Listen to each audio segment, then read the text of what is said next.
بسم اللہ الرحمن الرحیم۔ آج حمزہ شہباز صاحب نے اپنی وفاقی حکومت جو امپورٹڈ حکومت ہے اس کی سرپرستی میں ایک اور غیر آئینی کام کیا اور حلف اٹھایا، باوجود سے کہ گورنر پنجاب نے لیٹر لکھ کے اسپیکر اسمبلی کو یہ کہہ دیا تھا کہ عثمان بزدار صاحب کا جو ریزائن ہے وہ انلیگل ہے، اس کو میں ایکسیپٹ نہیں کر سکتا، اور آرٹیکل 130 سب آرٹیکل 8 کے تحت یہ گورنر کے نام ہونا چاہیے تھا اور اپنے ہاتھ سے لکھا ہونا چاہیے تھا۔ لیکن اس کے باوجود کیونکہ بیرونی طاقتیں ان کے ساتھ ہیں اور باقی بھی سارے حالات و واقعات سیاق و سباق ان کے ساتھ ہے، تو انہوں نے انلیگلی گورنر ہاؤس کے اندر یہ حلف اٹھایا۔ اب صورتحال یہ ہے کہ یہ حلف تو اٹھا لیا، اس کے بعد اعتماد کا ووٹ لینا ہوگا، جو ایک روایت ہے۔ اعتماد کا ووٹ لینے کے حوالے سے میں آپ کے سامنے کچھ چیزیں کلیئر کر دوں کہ جو ہمارے 26 ارکان ہیں جن کے خلاف کیس جو ہے وہ سپریم الیکشن کمیشن میں دائر ہو چکا ہے 20 تاریخ کو، آئین اور قانون کے مطابق الیکشن کمیشن یہ آرٹیکل 63A1 یہ جو آپ کا آئین پاکستان میں آپ کو دکھا رہا ہوں، یہ کوئی فیاض چوہان کا اپنا بنایا ہوا یا عمران خان صاحب کا یا کوئی پی ٹی آئی کے دفتر کا نہیں ہے۔ اس کا جو 63(1) کا جو الف اور بے، اس کے اندر جو لکھا ہوا کرائٹیریا جس کو وائلیٹ کیا ان 26 ارکان نے، کیونکہ اس میں ہے کہ وزیر اعظم یا وزیر اعلیٰ کے انتخاب میں پارلیمانی پارٹی کے بتائے ہوئے بندے کے برخلاف اگر ووٹ دیں گے یا بتائے ہوئے بندے کو ووٹ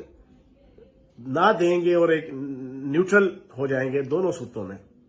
ان کے اوپر ڈیفیکشن کلاس لگتی ہے، وہ ڈی سیٹ ہوتے ہیں۔ اور ڈی سیٹ ہونے کے حوالے سے اسی آئین کے اندر بڑا کلیئر لکھا ہوا ہے اس کا طریقہ کار یہ ہے کہ پارٹی کا سربراہ تحریری طور پر یہ وائلیشن جو منحرف رکن کرے گا، تحریری طور پر اسپیکر اسمبلی کو بھی آگاہ کرے گا، الیکشن کمیشن کو بھی آگاہ کرے گا اور اس رکن کو بھی آگاہ کرے گا۔ پھر اس رکن کو یہ لکھا ہوا ہے اس کے اندر، اس رکن کو اظہار وجوہ کا جو ہے وہ نوٹس بھیجے گا، اس سے ایکسپلینیشن مانگے گا۔ ایکسپلینیشن اگر وہ دے دے گا اور وہ اس کی ایکسپلینیشن سے راضی نہیں ہوگا تو پھر وہ ایک ریفرنس کی کاپی بھیجے گا جناب اسپیکر کو اور ایک الیکشن کمیشن کو، اور 2 دن کے اندر اسپیکر پابند ہے،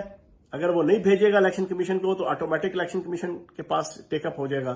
اور الیکشن کمیشن 1 مہینے کے اندر، یہ آئین کے اندر لکھا ہوا ہے اس کی تشریحات میں 63A1 کی جو تشریح ہے نا، اس کے اندر کلیئر کر جو میں اردو میں آپ کو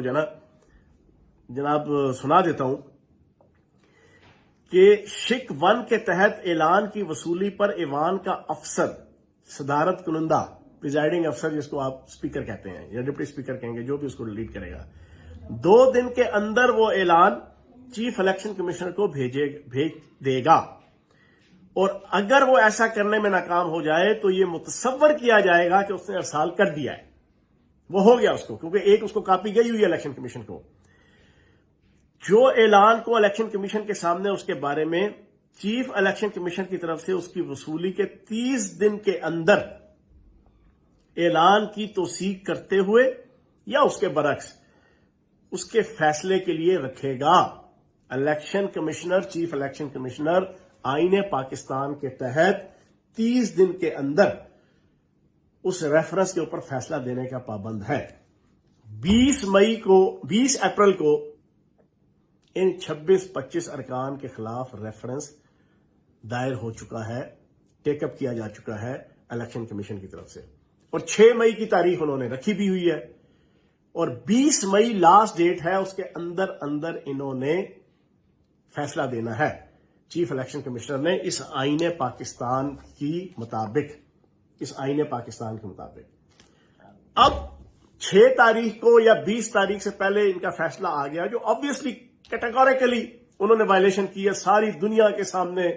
میڈیا کے سامنے، انٹرنیشنل میڈیا کے سامنے، ویڈیوز موجود، کلپس موجود، انہوں نے جناب 63A1 کی خلاف ورزی کرتے ہوئے وزیر اعلیٰ کے انتخاب کے موقع پہ